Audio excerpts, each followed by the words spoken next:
One, this is a problem which is a mix of work energy power and projectile motion.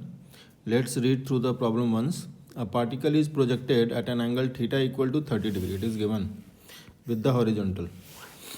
Two students A and B have drawn the variation of kinetic energy and gravitational potential energy as a function of the time. On the horizontal axis we have time. Taking the point of projection as a reference level for gravitational potential energy. Who is wrong and why? So if we recall, the kinetic energy at the maximum height is half m and v cos 30 degree whole square. This will be the kinetic energy at the top, at the maximum height. And on solving, cos 30 degree is root 3 by 2, so we will get a factor of 3 by 4 times half mv square, which is the total initial kinetic energy. In fact, the projection line for zero potential energy is on the ground only, so we can say that total energy is half mv square only. And since there are no non-conservative forces acting, so total energy at any instant will be half mv square only. So the potential energy will be total energy, which is half mv square minus the kinetic energy. So the potential energy at maximum height will be 1 by 4 times half mv square. So if we draw the graph of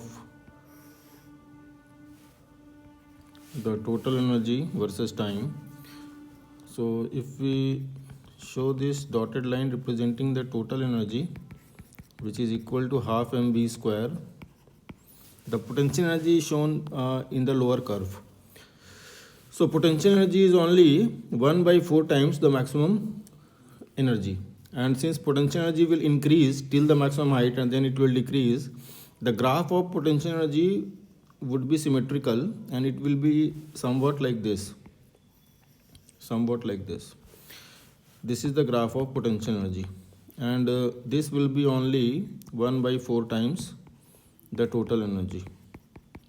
And for kinetic energy, initially the kinetic energy will be maximum. Let us take another color. Initially it will be maximum, and with time it will decrease, and it will have its minimum value when it will be at the maximum height.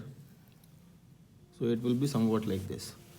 So if we manually divide it into 4 parts, the total energy, then there will be a gap. This will be the gap, and the gap between the two graphs will be equal to half of half mv square.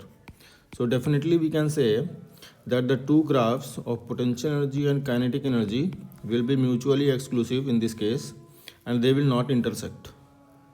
So that is the solution to this problem. I hope you get it. Thank you very much.